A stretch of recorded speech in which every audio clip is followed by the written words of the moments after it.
Paramashivoham Om Nithyananda Paramashivoham Om Nithyananda Paramashivoham Om Nithyananda Paramashivoham Om Nithyananda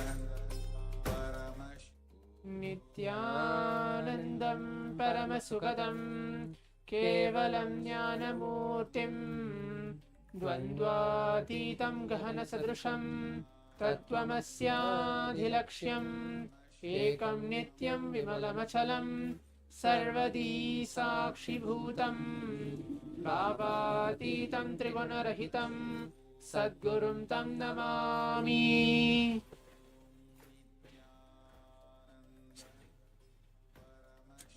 Nithyananda, we welcome each one of you, all the Paramashivoham Level 1, Level 2 and the Level 3 participants. Now we are moving ahead into the next session of the day. After the Nithyananda Yoga, the complete 308 asanas blessed by the Supreme Pontiff of Hinduism, we are moving towards manifesting Shaktis, our manifestation session for the next 21 minutes of the entire session. What we're going to do today is as similar as the previous days, as today we are entering into the day 16 of the Paramashivoham. We're going to manifest the power of third eye, read and see with our eyes completely blindfolded. So what do we do? What did we do yesterday? What did we manifest yesterday? Yesterday, we all did the level of seeing hand gestures, seeing mudras, and able to identify them, mimic them, blindfolded as well. Today, we're going to move on to the next level, taking us higher and more advanced, and it's going to be rapid and quick power manifestation session.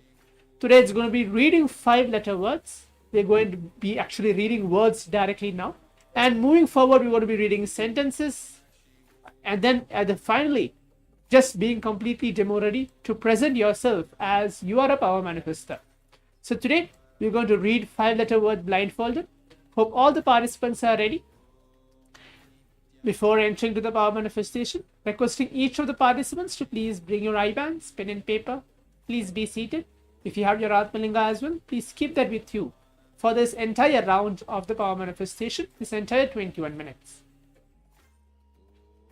Yes, and now let's enter into the Shastra Pramana, the scriptural reference.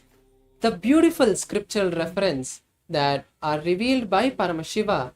These scriptural references help us to connect with Paramashiva and understand the techniques from Paramashiva himself. So now I'm going to be chanting the Shastra Pramana and giving you the translation so you can hear the direct words of Paramashiva himself. Tat sarvam katayishyami yoga yukta shruno priye yat swarupam nijam shuddham vyapakam sarvatomukam. This is the beautiful Shastra Pramana of the power of third eye reading. Let me now share with you the translation for this beautiful verse. Paramashiva says, I am the abode of the 3 bodies of Shrishti, manifestation, Sthiti, maintenance, and Samhara, dissolution, absorption for rejuvenation, from my increasing and pure and the greatest core of Netra, the divine eye. This is called the Mrityunjaya, the conqueror of all death, and is the giver of liberation, moksha, to all beings. Now we just heard the direct revelation from Paramashiva, how he says, how he shares with us the 3 manifestations that he does from the divine third eye, and that is all we can do. This shows us that all of us have the third eye, because in everyday life we are manifesting these 5 actions. Exactly. So now without further ado, let's enter to the power manifestation. As I said earlier, we're going to raise ourselves, manifest in a higher advanced level, reading 5-letter words blindfolded. So requesting each of the participants to please keep yourself comfortably seated. Please put on your eye bands. Please close your eyes. As we are entering to the first round of the power manifestation now.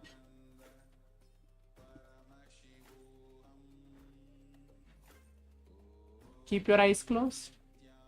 Visualize the Supreme Pontiff of Hinduism now. For the next few seconds, just remember him. Be in that very space of oneness to receive him now. Start chanting the Mahavakya along. Om Nithyananda Paramashivoham.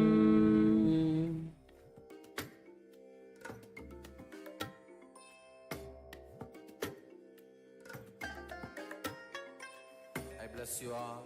Let you all open all your three eyes and manifest the powers of Mahasadashiva. Om Nithyananda Paramashivoham.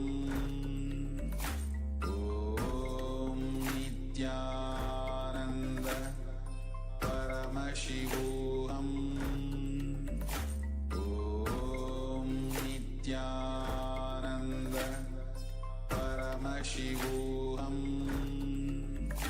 Om Nithyananda Paramashivoham. Om Nithyananda Paramashivoham. Om Nithyananda Paramashivoham. Om Nithyananda Paramashivoham. Om Nithyananda Paramashivoham. Yes, now slowly, very slowly, please open your eyes. And now write down all the revelations that Paramashiva, that Swamiji has given to you in this round of the manifestation. You can write down all the colors, shapes, everything. The more detail you write down, the more you will see, you start seeing in your third eye. That is the way the third eye works, because the more and more you start allowing your trust, your belief to be embedded on this science of Paramashiva, that strengthening your cognition, that you are able to see. So whatever you see, obviously if I asked you to write down everything you saw in this exact moment, you would write down in all detail. The same way when you do with third eye, you strengthen your cognition on this power of the third eye. So now write down and share with us in the chat everything that you have seen. And I hope this you have had enough time to write. And now let's see the picture itself, what was projected to you. Yes. So in this very picture, as you can see, the first round of the power manifestation, it's the 5-letter word, which is happy, Happy. And there is a smiley face as well, the ball, which is in yellow in color. And the background is kind of a blur brown color, which is there in this very picture as well. So if any of you are able to actually manifest, that's wonderful. Now let's prepare ourselves. Let's move on to the second round of the power manifestation. Please again keep your eyes closed. Please blindfold yourself, put on your eye bands. But before that, requesting each of the participants for being seated here in the Zoom rooms to please turn on your cameras and please give your complete participation and listening throughout this entire 21 minutes of the power manifestation. Please close your eyes as we visualize Swamiji on our inner space and chant the Mahavakya. Om Nithyananda Paramashivoham.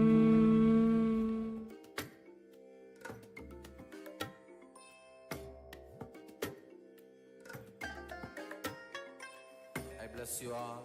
Let you all open all your three eyes and manifest the powers of Mahasadashiva. Om Nithyananda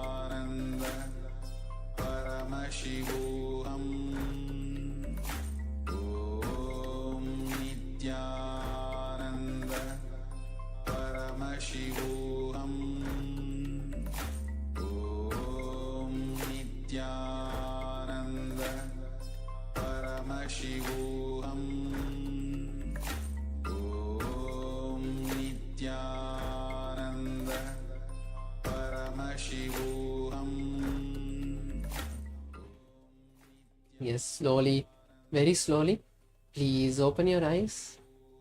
And now, once again, start sharing, writing down all the revelations that Swamiji has given you in this round of the manifestation.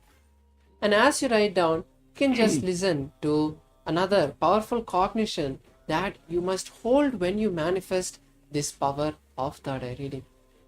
So when you manifest this power of third eye reading, it is very important to always be in that visualization of Swamiji, continuously visualizing him. And it is not that, oh, if I visualize Swamiji, how will I see the answer? That is not the way third eye works. When you keep visualizing Swamiji and be in the space of listening, you enter that space of unclutching. And that is where the answer will automatically be revealed to you. So with this, I hope all the participants, you have shared what you have seen in this round of the manifestation. And once again, let's verify our answers. Yes. So this is the image which is there in this second round of the power manifestation. It's again a 5-letter word, which is the image of an earth, as you can see in the background. The wording as well is earth, which is there. There's a light blue, kind of the outer glow, which is there. And there are like many stars in the entire image of this second round of the power manifestation. So if you're able to get through either colors or maybe shapes or even letters, alphabets, if you're getting at least one alphabet like R or T, you have actually manifested and entered into this level of the power manifestation. Now let's prepare ourselves to move on to the next round of this entire power manifestation. Please keep your eyes closed. Requesting all the participants to please keep your eyes blindfolded. As I can still see many participants named as Luca Brindo, Sarthik Patel, Shaikun, please turn on your cameras and please be seated. As now we are entering to the third round of the power manifestation. Please close your eyes. Again, put on your blindfold.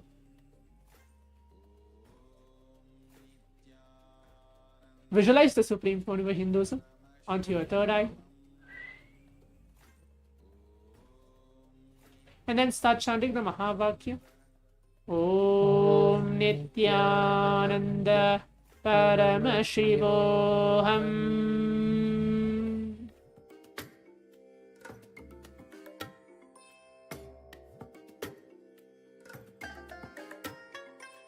I bless you all.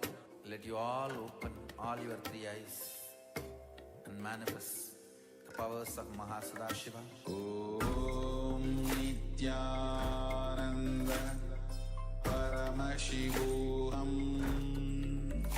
Om Nithyananda Paramashivoham. Om Nithyananda Paramashivoham. Om Nithyananda Paramashivoham. Slowly, very slowly, please open your eyes. And once again, start writing down all the revelations that Swamiji has given you in this round of the manifestation. As we do that, you can also understand that when you manifest the power of third eye reading, every smallest correct thing that you feel, every smallest thing that you're able to map with the answer, like even like in the previous picture we saw the planet Earth with lot of stars. So if you saw white and you have written white and you saw, and there's white in that image, but it's only a very small bit, that is okay. But only when you start celebrating that Paramashiva is manifesting through me, and experience the joy, not going in the opposite direction thinking, oh, I have only seen the white out of the whole image, that is when you will have a breakthrough in the manifestation. So with this, I hope all the participants, you have written down and you're ready to now verify your answers. So now let's all move on to see the image which is there. As you can see, it's again a 5-letter word. The image itself is a house, can see kind of a bungalow which is there. The background as well, it's blue, and there are multiple colors. You can see white, you can see brown, and you can see like maybe so many lights which is there switched on in the very house, and the wording is on house. So if you're able to see any colors or even shape, it's like shape of a triangle as well in this image, and there is a rectangle, that is like squares. So if you're able to get through even shapes, colors, you have actually manifested and went through this round of the power manifestation. Now let's enter to the next round as well. Let's prepare ourselves as we're going to move on to the next round. Hope all the participants are able to get along through this entire power manifestation now. It's going to be quick, intense, and we're going to actually keep manifesting more and more till we become adept in this very science of third eye. Please keep your eyes closed. Please blindfold yourself now. Put on your eye bands.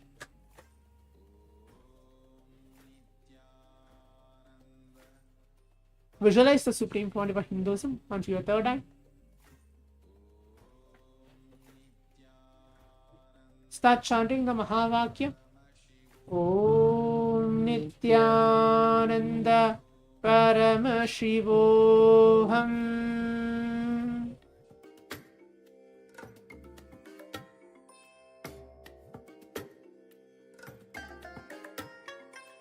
I bless you all. Let you all open all your three eyes and manifest the powers of Mahasadashiva. Om Nithyananda Paramashivoham. Om Nithyananda Paramashivoham. Om Nithyananda Paramashivoham.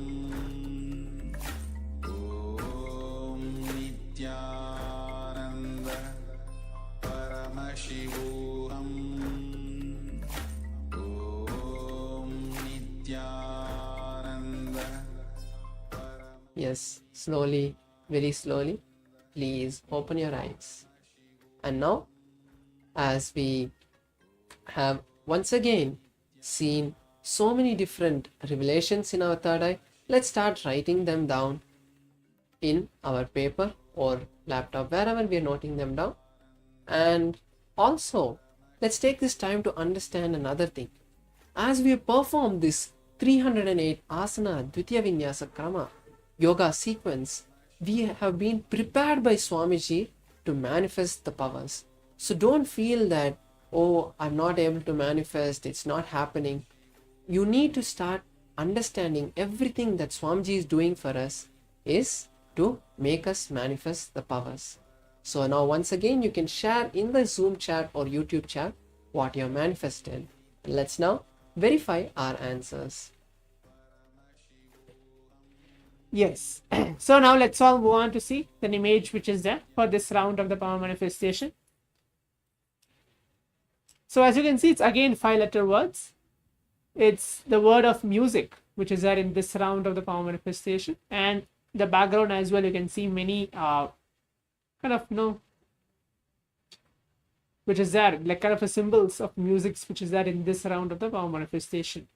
If any of the participants are able to see even just a color blue which is there, or black, gold, or just brown, kind of brownish black as well, you have actually manifested this round of the power manifestation. So now, as this is the coming to the conclusion, I think we have manifested 4 rounds. If any of the participants are able to manifest any one of the 4 rounds, or all the 4 rounds exactly correct, that's wonderful that you have moved into the next level of reading these 5-letter words, reading it blindfolded. But do not worry, we have throughout the day, we're going to manifest not only third eye, but various different powers. Because continuously when we prepare ourselves to allow Paramashiva, to allow Swamiji to manifest through each of us, through this power manifestation, we reach to the higher space of consciousness. So hope all the participants are completely excited that this complete power manifestation happened for the next 21 minutes as we completed now. Now let's all prepare ourselves. In the meantime, you can go ahead and share onto the social media, either going ahead into the Facebook, Instagram or Twitter handles of the Supreme Pontiff of Hinduism, and share your experience. What did you experience in this entire round? what breakthrough did you have in person? Share it. Now we're going to move on to the next session very shortly. Stay tuned.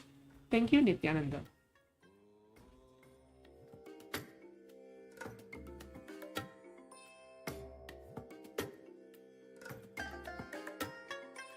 I bless you all. Let you all open all your three eyes and manifest the powers of Mahasadashiva. Om Nithyananda Paramashivoham. Om Nithyananda Paramashivoham. Om Nithyananda Paramashivoham. Om Nithyananda.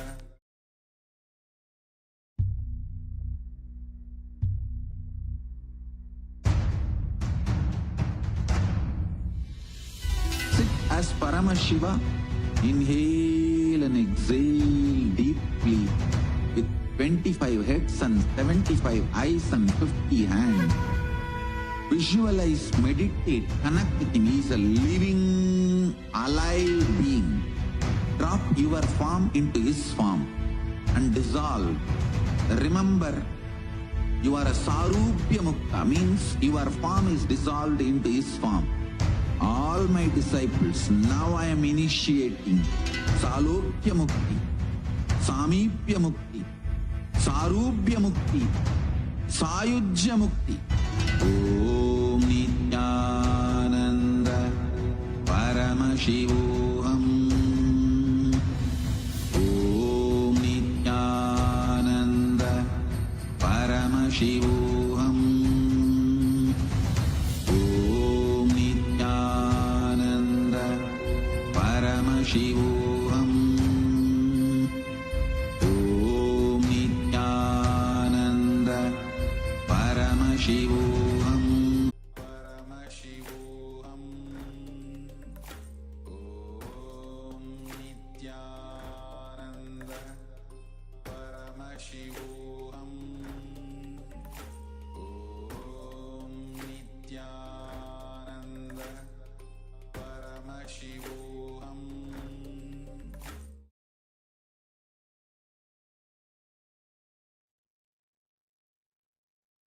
Nithyanandam, I welcome all the participants back for yet another beautiful day where we are going to be learning about the deeper secrets and deeper powerful cognitions on various different subjects. So I request all the participants to please come back and be seated for the next session now, which we'll be entering into. All the participants, I request them all to come and be seated, please. You can all be seated. And today, as part of today's whole day, we're going to be learning about Ashtanga Yoga throughout the whole day. So it's a very beautiful topic and very beautiful subject. We're going to be learning various powerful cognitions on how we can move towards the space of enlightenment through this process. So I request all the participants, please, throughout the day, keep your cameras on, sit throughout the day and be in the space of listening and engage and participate as we continue with all the various sessions as part of today. We'll now be beginning with the Sadguru Vandanam. Nithyanandam Paramasukhadam Kevalam Jnanamurtim Dvandvatitam Gagana Sadrisham Tattvamasyadilaksham Ekam Nityam Vimalamachalam Sarvadhi Sakshibhutam Bhavatitam Trigunarahitam Sadgurum Tam Namami.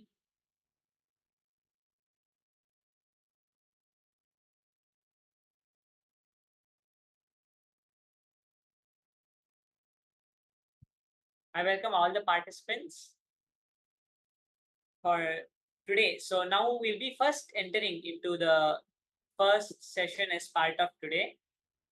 And as part of today's first session, we are going to be learning about the Ashtanga process. The Ashtanga process in an introduction on who is Patanjali, who's the person who formulated and revived the Ashtanga Yoga process. So we will now be entering into this session. I request all the participants come to the space of listening and let us now enter into this session. I see some of the participants have their cameras off. I request you to please keep your cameras on throughout the day today and participate. So with this, we'll now be listening directly from the Supreme Pontiff of Hinduism, Swamiji, explaining about, giving an introduction to this process, the Patanjali Yoga Sutras, which cover the Ashtanga Yoga process, and on who is Patanjali, how he made a very scientific science, a science which can be replicated. See, all the various powerful cognitions, everything is a time-tested, foolproof science. It's a science. We have to understand that. Like how 1 + 1 = 2. This is a science evolved, a much more higher science evolved for us to experience enlightenment. People have gone through the science and have gone to that space of enlightenment. So for us to go to that space, how we can go to that space, we are going to be learning this Ashtanga Yoga process today. So please come to the space of listening as we directly listen from the Supreme Pontiff of Hinduism about this beautiful science.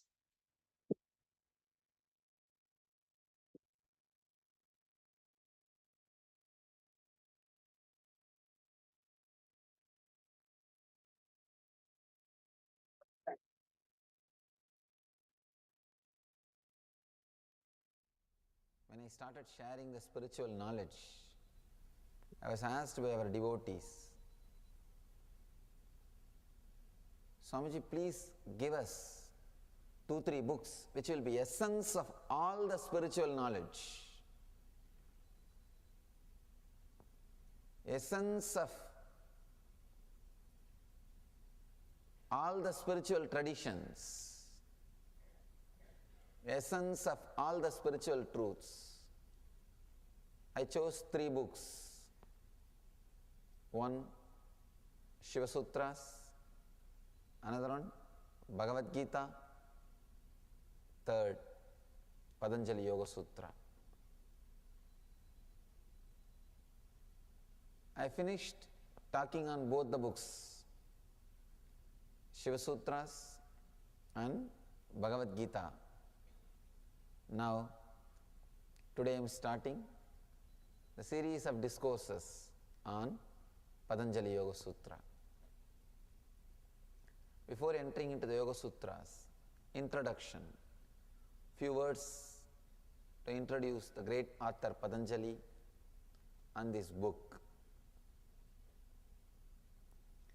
Every religion has 2 parts. One, the spiritual core, essence.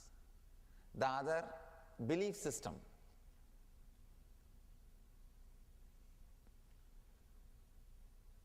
The day-to-day practices. Any religion will have these 2 parts. One is the spiritual essence, the core part.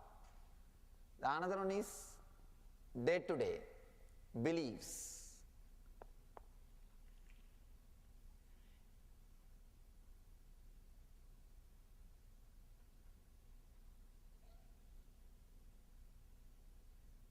All the traditions, all the spiritual groups, all the religions will have these 2. In the belief system, they may differ, whether you need to eat with right hand or left hand, or you need to stand and pray or sit and pray, or how many hours you need to sleep, how many wives you can marry. These day-to-day practices, beliefs, in the beliefs they may differ. each religion will have their own opinion. If you ask Buddha, how many times I can marry? He will say, never think of that. Even if you are married, escape.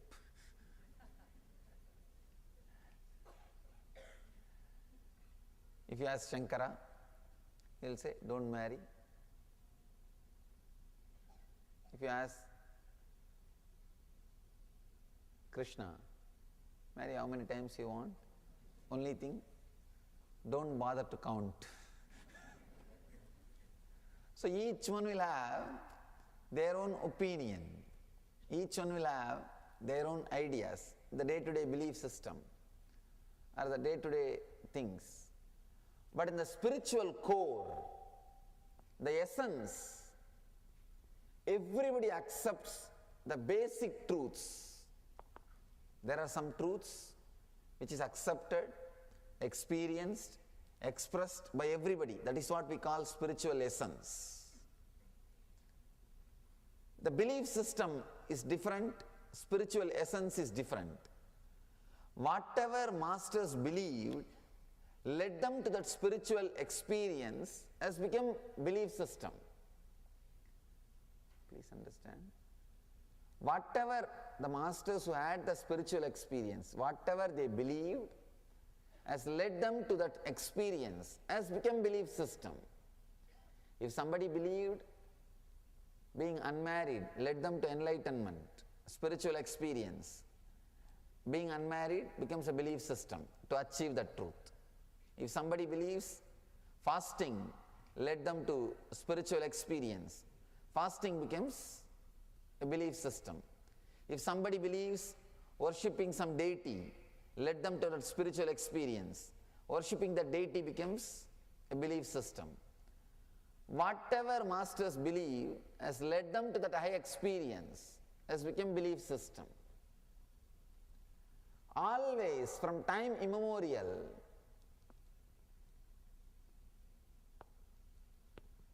whatever masters have believed has led them to the higher experience has become religion, has become belief system. Here, first time a master has happened, master is expressing a pure spiritual science without any belief system. Please understand. A pure spiritual science without any belief system. That is why I say, he is the greatest master. Patanjali is the greatest master ever happened on the planet Earth. I can say, if I have to define the spiritual master,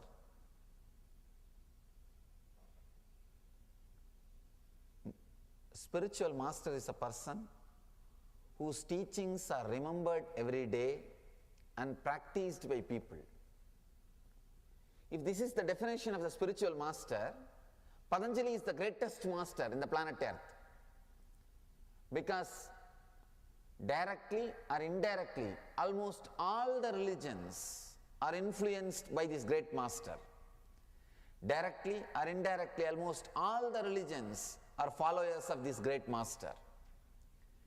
Anywhere spiritual truth is expressed as a science, directly, indirectly, Patanjali's role is there in that place.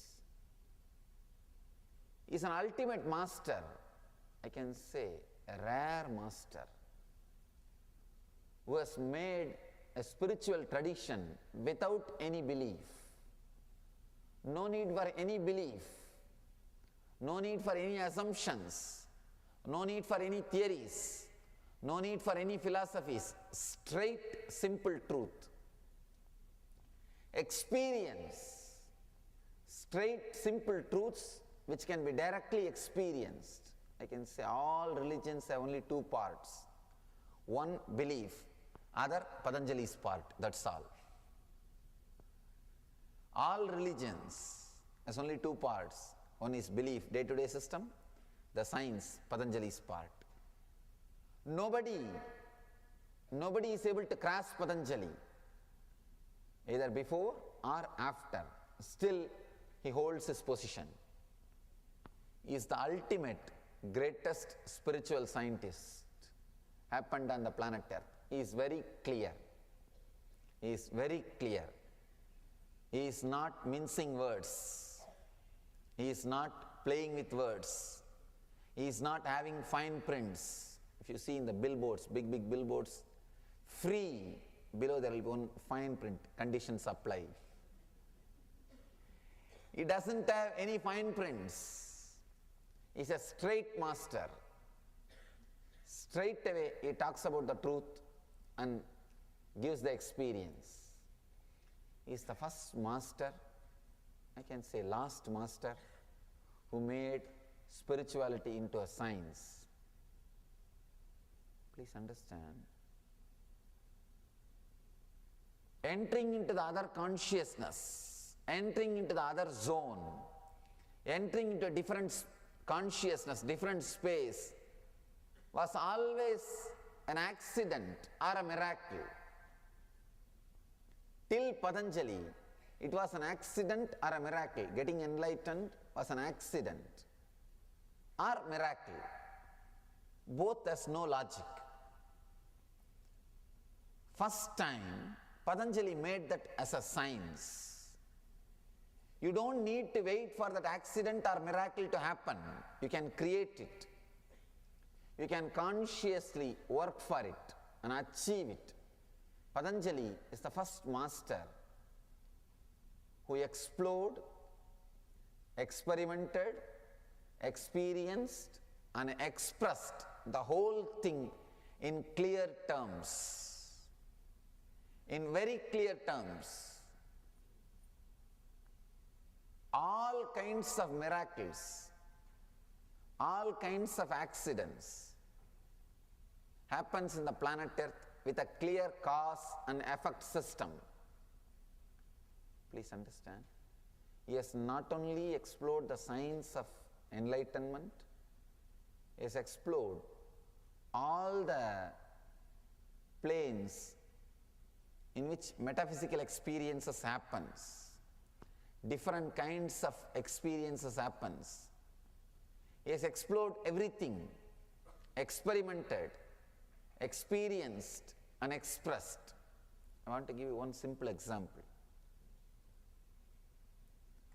How many of you experience this one simple thing? Let me describe. You will go to a new place, new country or new friend's house. The moment you enter the house, suddenly you will have the feeling you have been in the same spot with the same person in the same space already at least once, and you know the whole place. Suddenly you feel, I know where master bedroom is, where puja room is, where the living room is. You know the whole map of that place, and you feel, I have been in this place already with the same person, same situation. Sometimes, suddenly when you are dancing in the party or with some friends, suddenly you feel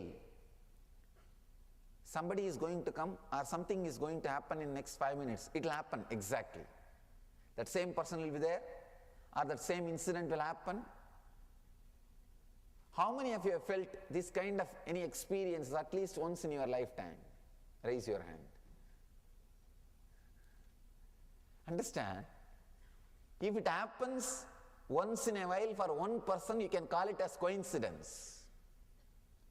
If it happens in so many persons' lives, so many times, how can this be coincidence? We have never explored. Have you ever thought how this is happening? Why am I feeling like this? What is the science behind this? No. We never thought about it. Even if you have thought, we don't have an answer. Patanjali has an answer. For every question related to this metaphysical plane, and the things happen in your psychological space, in your inner space, Patanjali has an answer. Great scientists not only explored the science of enlightenment, explored all different human experiences, all different spiritual experiences, all kinds of miraculous experiences, and all accidents. He has explored everything. Please understand, not only miracles, even about accidents. He has studied, he has mastered and expressed. Miracle and accident are almost one and the same. Both, you don't know the reason. If the result is favorable to you, you call that as miracle. If the result is, you don't feel happy with the result, you call that as accident. But both has no reason in your ordinary logic. It has reason in your deeper layers. In the deeper space, it has logic. The incident which happens in your conscious plane, but the reason is unknown to your conscious plane, is what we call as miracle or accident. Patanjali has explored the whole science, and he has clearly expressed how to consciously create miracles and how to consciously avoid accidents. He is the ultimate master who is teaching the science of life, science of living, science of uniting. Yoga means uniting. Uniting, union. Please understand. On the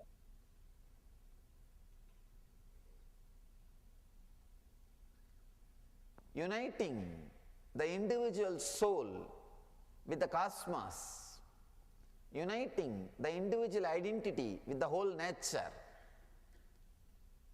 Patanjali knows the whole science. He has experimented the whole science. He has experienced the whole science. He beautifully describes and presents the whole thing as a science in this one book. Sutra means, with a minimum word, the ultimate truth should be expressed. Here, Patanjali, the great master, expresses in a very simple minimum words the ultimate science of uniting yourself with the whole cosmos.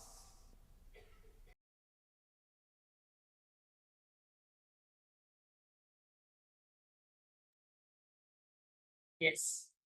So we saw beautifully how Swamiji explained about this introduction to yoga. Yoga is the union with that space, with that oneness space.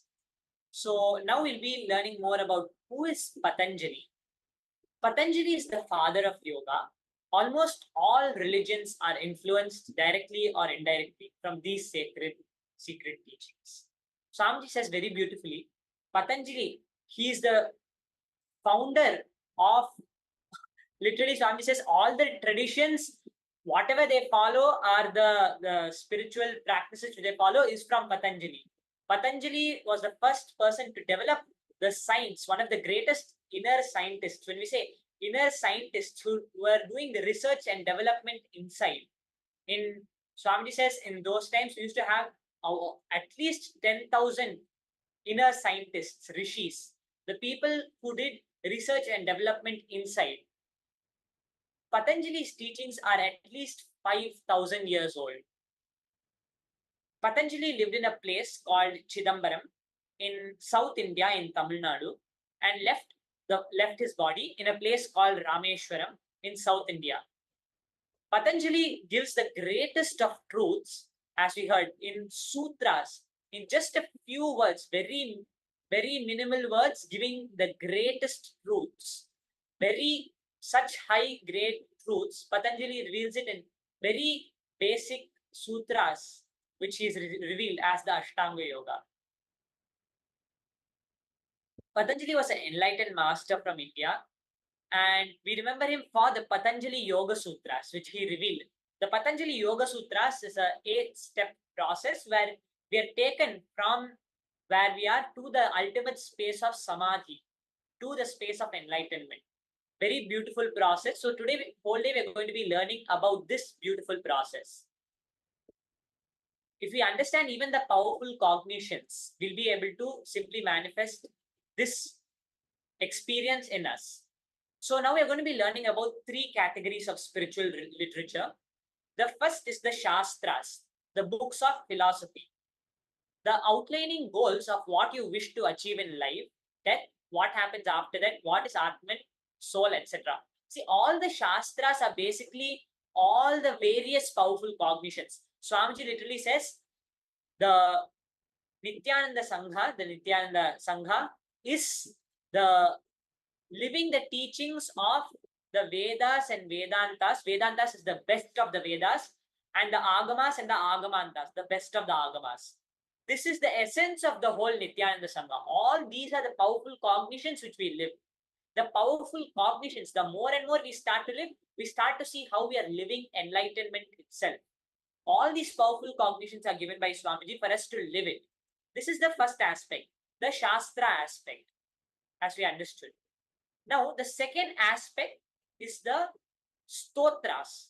In Stotras, it's all the songs, all the various praises,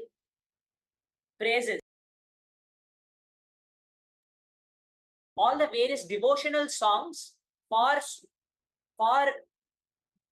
expressing the devotion towards the ultimate, to what we call the ultimate. Expressing that devotion is what is displayed in the Stotras as part of the second category. The third category, how the Patanjali Yoga Sutras itself were revealed, is the Sutras. How Patanjali decided to reveal it is the Sutras, as Swamiji said. It's being level solutions, techniques. Sutras are for those seeking.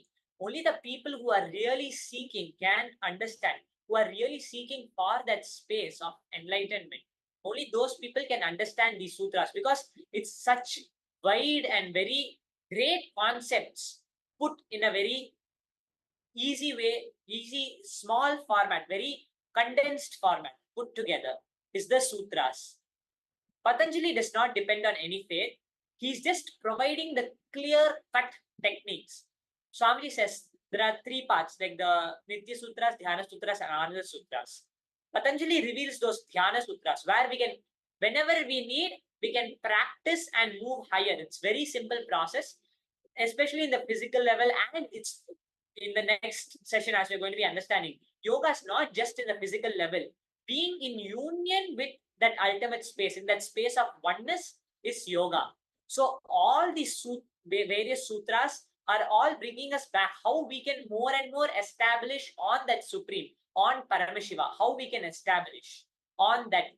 So the Patanjali Yoga Sutras is the most scientific book, the most practical book for us to be able to understand. If we want a practical solution for all our problems, how the most practical way for us to solve all our problems, we can get from the Patanjali Yoga Sutras.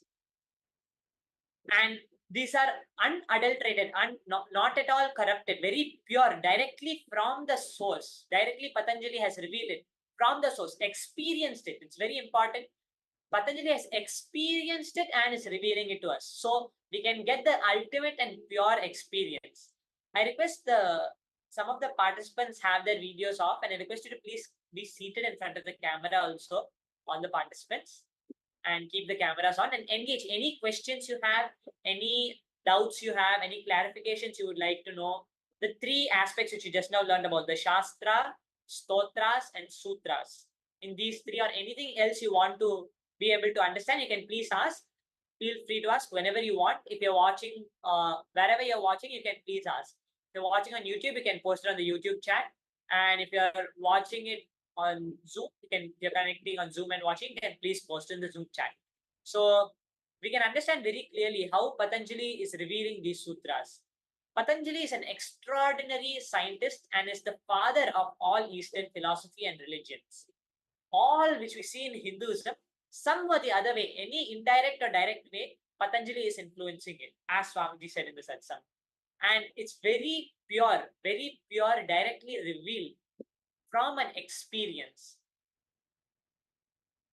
Patanjali Yoga Sutras are valid even after 5,000 years. They are still foolproof and still produce intended results, still are a technique, a possible way for us to go to that highest space of samadhi.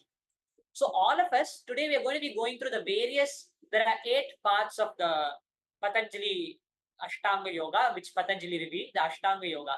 So we are going to be going through each of these parts throughout the day. This is just an introductory session for us to understand what these sutras are and how these lead us to this space, how they can lead us. We'll be going through the 8-fold process throughout the day. So bring your attention. Let's keep it. This is one of the most practical ways. We always want practical solutions in our lives for our problems. Maybe telling other powerful cognitions, how much ever it's not clicking with us, this thing will click with us more than anything else. Because this is the practical science, physically how we can do it. So I request all the participants, come to the space of listening. Be in that space, connect to Swamiji and request Swamiji, pray to Swamiji for him to express all these powerful cognitions and express it as an experience in all of us. So be in that listening space and let's continue. Patanjali is a master who provided techniques to open all doors to all people. Whether it's in any form, any solution we want for any problem, we can find in these Patanjali Yoga Sutras. So Swamiji is giving us a great blessing just by us listening and cognizing these powerful cognitions, which we are going to be learning throughout the day. For any solution we want to any problem we have, we'll be able to easily complete with it and manifest what we want as our reality. So what is yoga? Now we might have a question, what is yoga? Yoga is one of the 6 systems, in a very easy way for us to understand, 6 systems of Hindu philosophy. It's part of the 6 different ways. Yoga is one of them. The word yoga comes from Sanskrit, and the literal meaning, the literal translation for the word yoga comes from the word yog, which means to join or unite.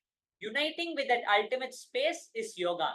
Uniting and connecting to that ultimate space is yoga.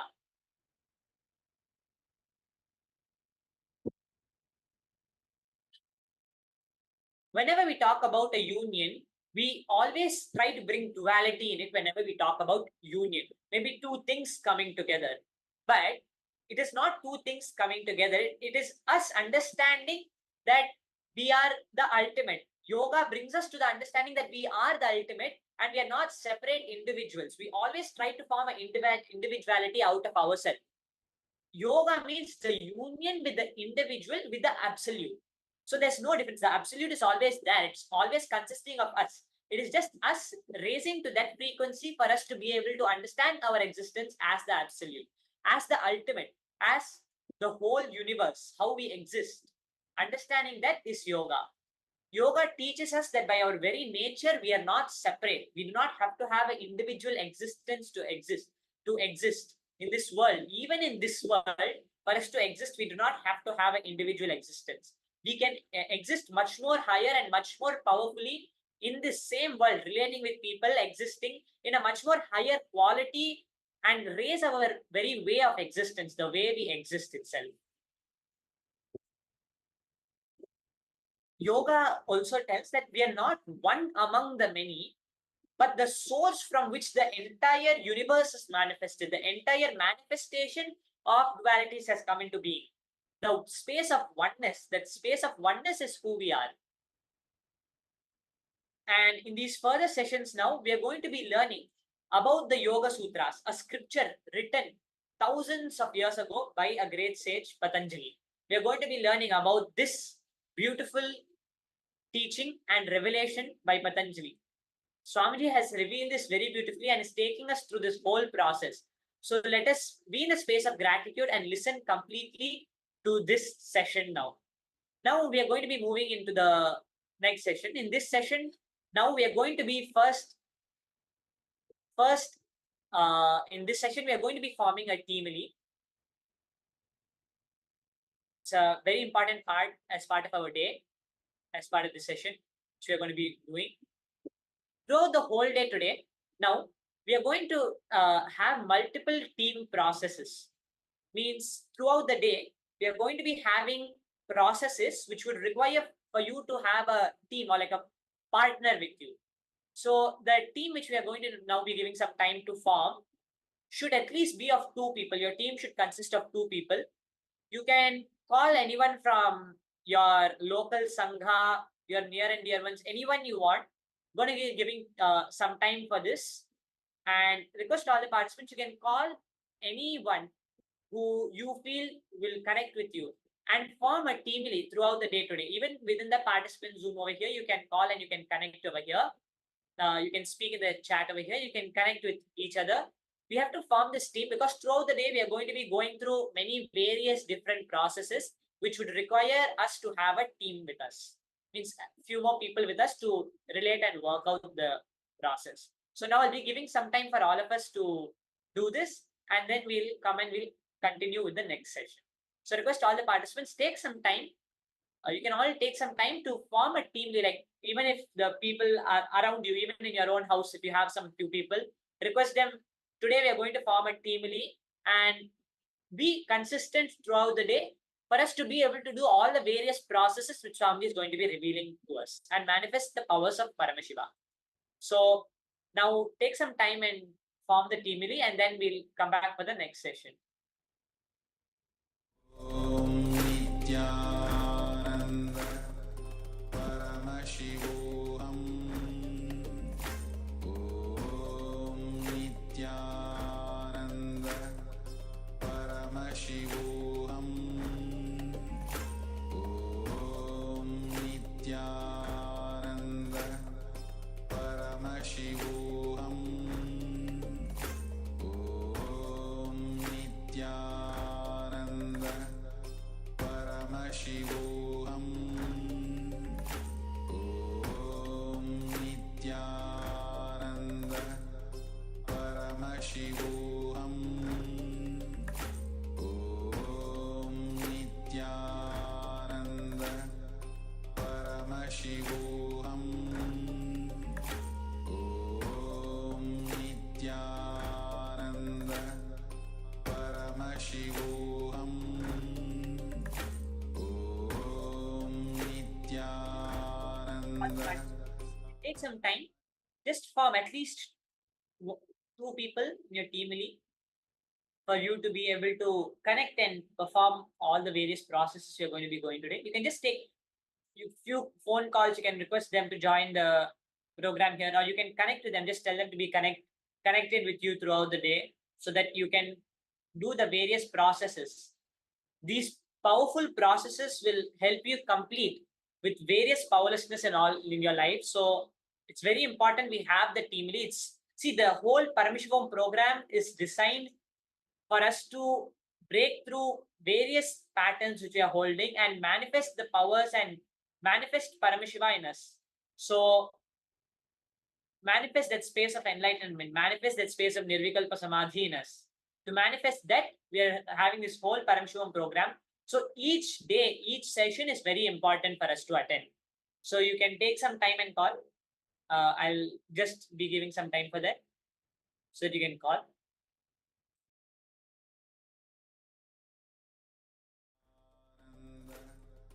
Paramashivoham. Om Nithyananda Paramashivoham. Om Nithyananda Paramashivoham. Om Nithyananda Paramashivoham. Om Nithyananda Paramashivoham. Om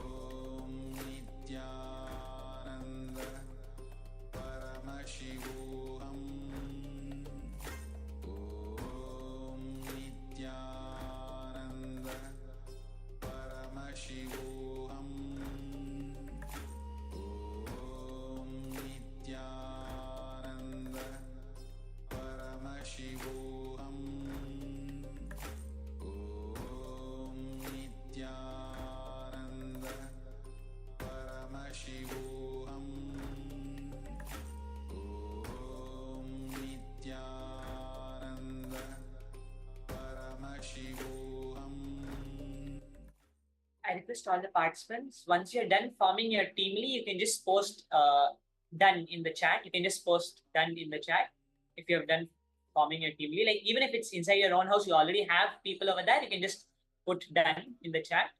Okay. So Anupama Menon said done. Thank you, ma. Thank you so much, ma, for forming the teamly. Now, any other participants are done here?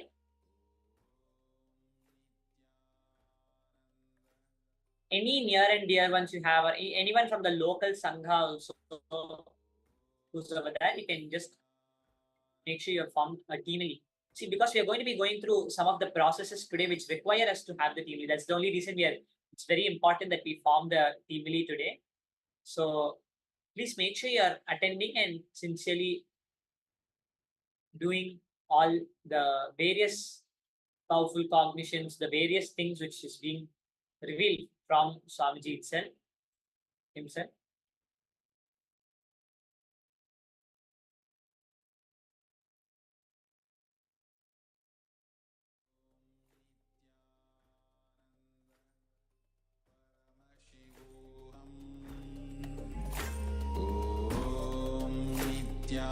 Nithyananda Paramashivoham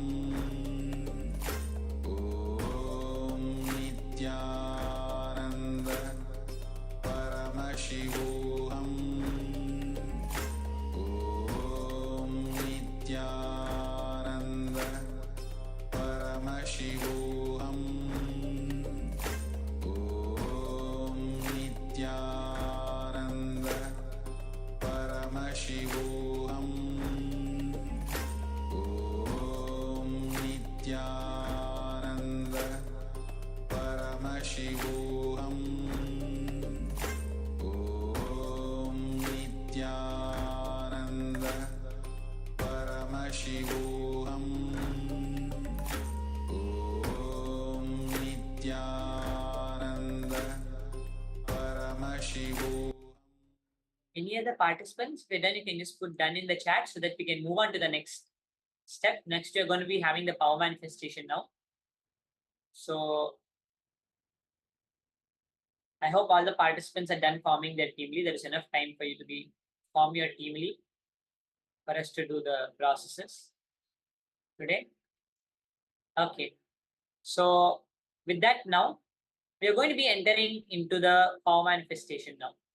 Today, for the first round, we are going to be doing the power of third eye. Everyone's favorite power, the power of third eye. Now we are going to be doing the power of third eye. So first we'll be seeing the Shastra Pramana. Please come to the space of listening. See, now's the most important time where all the powerful cognitions which we got now, we are going to see how we can use it in the power of third eye. How we are going to manifest. That is when the powerful cognition, see, when the powerful cognitions, when it becomes a cognition in us, we start functioning from that. When we start functioning from the powerful cognition, what happens is power manifestation is the thing which happens when we start functioning. Like now I function from whatever I understand. I am manifesting the reality now as, okay, I have to work to get money. That is the logic of the reality which is manifesting now. Now when you get powerful cognitions and it becomes your cognition, it becomes the cognition from where you start functioning, then what starts manifesting is these various powers. So power manifestation is just the side effect of the powerful cognitions which we have internalized. So it's very important we are attentive and we are participating in the program so that we can make those powerful cognitions. The purpose for why we are attending this program, sitting over here in this space, and why we are sitting over here and internalizing these powerful cognitions will manifest as our reality to increase the quality of our existence, to manifest Paramashiva in us and to start functioning like that in our lives. So it's very important we participate and engage, ask any question. See, the most easiest way for us to make it our cognition is to question it. All the questions the mind is giving, all the questions it is coming from the past, all of that, when you question the powerful cognition, that powerful cognition, and when you get the answer, that powerful cognition starts to become more and more as an experience. Swamiji says you can never get a conclusion, any complete conclusion by doing Vakyarthas. It can only at last end up in experience. So it's very important we question it also. So that's a very, very easy way for us to be able to manifest the powers. So now we'll be seeing the Shastra Pramana for this power of third eye. The Shastra Pramana for the power of third eye. I'll be chanting it now. कपालान्तर्मनोऽन्यस तिष्ठन्मीलितलोचनः क्रमेण मनसोदार्ढ्यात् लक्ष्येल्लक्ष्यमुत्तमम्.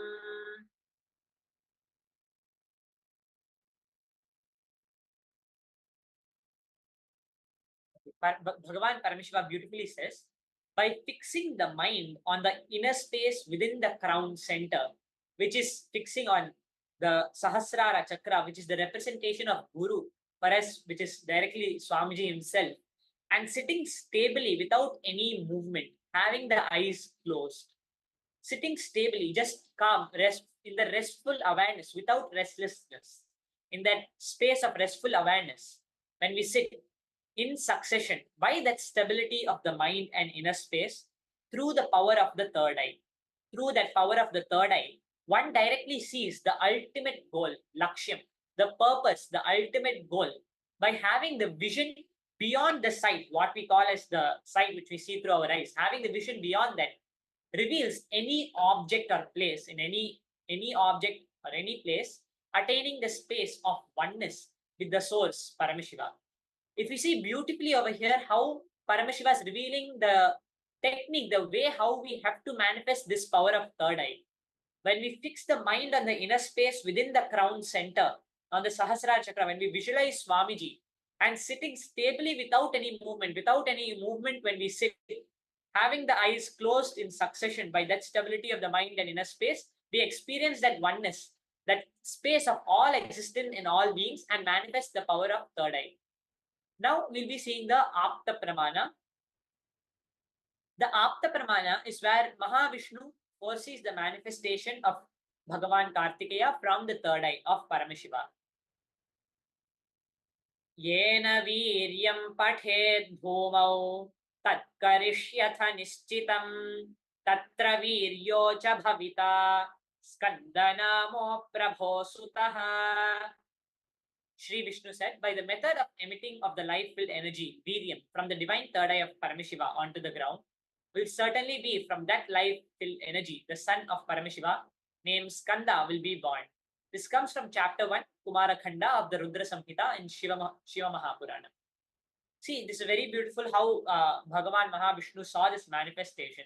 Actually, many other great rishis, even Paramahamsa Yogananda, very recently, Paramahamsa Yogananda, all of them experienced this power of third eye.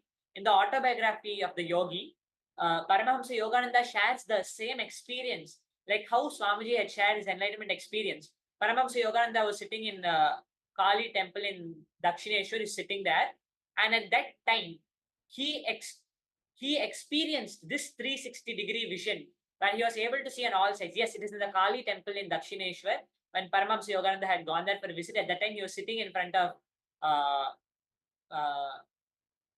Kali Devi, and that time the mother goddess, she came alive in front of him, and he was able to see the 360-degree vision. Even Paramahamsa Yogananda experienced this when he had visited Dakshineshwar at one point of time. So we can see how many, all the Aptas, they have experienced this, like how we understood. This is a science. Just by connecting to that space of oneness, he was able to experience existing in everything. So it's not just Swamiji's experience it, but there's thousands of people before have experienced it, and we can also experience it. So now we'll be seeing the Atma Pramana. Swamiji reveals, for the first time, Swamiji saw the 360-degree vision. Swamiji had a 360-degree vision. Actually, Swamiji was sitting in the Pavadakundra, a place in Tiruvannamalai.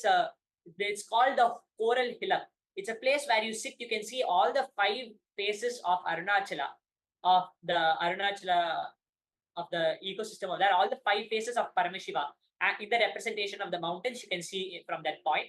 Swamiji was sitting over there. Swamiji said, the moment he relaxed completely, he relaxed from associating himself with this body and his mind. When he relaxed completely, he was able to have a 360-degree vision, where it's not just how when we see through our eyes, seeing the 360-degree vision, but experiencing your existence, the way how alive you feel inside your body, you exist in everything. That is the space of oneness. Experiencing in that is the space of oneness which Swamiji experienced. Swamiji shares beautifully, we can see over here. And very beautifully, actually, this is the same place where Devi Parvati, Paramashiva's consort, did penance over there, tapas over there, and achieved the space of enlightenment over there. In that same place where Swamiji was sitting over there and experienced the same experience. And over here, we can see the Sakshi Pramana, where it's showing common people like us have experienced the space of oneness with Swamiji. By holding Swamiji in their inner space, we can see over here, third eye reading of cards. Swamiji showed me what was in the card and I drew it while the card was not visible. Here was shown a mouse facing forward and a pair of boots. When I turned the card over, I saw it was what I had drawn. You can see very beautifully how someone has manifested this power just by connecting to Swamiji. Simply just by connecting to Swamiji, you can manifest this power. And this power is not just for us to be able to maybe sit over here for some time, wear a blindfold and be able to read what is in front of us. But it can be used throughout the day, any time, any problem we are going through. It can be used. Now you want to see something, you can use your third eye, use the power of third eye to scan and see it. You can use it throughout the day for any reason you want to use it. Connect to Swamiji and manifest this power of third eye. Connect to Swamiji and let Swamiji flow through you and you can manifest this power of third eye. And for the Pratyaksha Pramana, the scientific evidence, I would like to share. In the Pratyaksha Pramana, actually, scientists, when they saw that, okay, like now the pen drives, all of these various ways of storing data were getting over, they decided to find a new way of storing data, how they could store data. At that time, they took a single droplet of water, very like gone through a lot of purification process. It's just a single drop of water, and they started putting information in that single drop of water through a unique type of process. And when they continuously were putting information inside that single drop of water, what they saw, they were putting information. At one moment, they put so much information and it was continuously going. It was not stopping at all. It was continuously, information was going in. So then they observed at that time and they saw that actually all the information was not getting stored in that one drop of water, but there was a field where the drop of water was storing that information in that field where the information was stored, and it was accessed like that. So we can understand how everything, see, they also say the whole universe is one field. We are all connected in the field, which is that space of oneness. We are all connected in that field. And from that field, we take few things with what has become our cognitions, our conclusions. We take that and we project it as our reality. But now, when we stop associating ourselves with the body and the mind, as we see in the Shastra Pramana, when the body settles down completely, when we completely settle down from the body and from the mind, when it's completely stable, you become oneness with the source, with Paramashiva. And for us, it's very simple because Swamiji is directly our Guru. Swamiji is the representation of that very field, of the whole universe, which is the whole universe. That very field, Swamiji is the representation. So now, when we just sit for some time, visualize Swamiji, hold Swamiji in our inner space, soak in that divine nectar, in that divine field. When you soak in that joy which comes, that is the power manifestation which is happening. So soak in that, connect to Swamiji. Just by visualizing Swamiji, we are able to manifest greatest of powers and manifest all the powerful cognitions.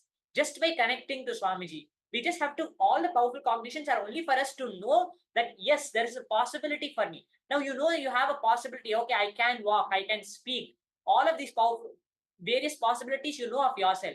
But Swamiji is our ultimate possibility. Let's connect to that ultimate possibility of ours. When we connect to that ultimate possibility, all the various side effects of that is the powers of third eye. All these various powers are the side effects of that. So let us connect to Swamiji now, just by visualizing Swamiji, because Swamiji is the avatar, direct avatar of Paramashiva himself. Just by visualizing itself, we are able to connect. Just by visualizing, we are entangling with Swamiji, just by visualizing Swamiji. So connect to Swamiji now, hold that beautiful space. Now relax from everything you're doing, drop everything you're doing, become free in your inner space, drop everything, all the thoughts, everything else you are doing until now, just drop everything of that. So this now the time, tell your mind to leave you for some time, do not disturb me for now.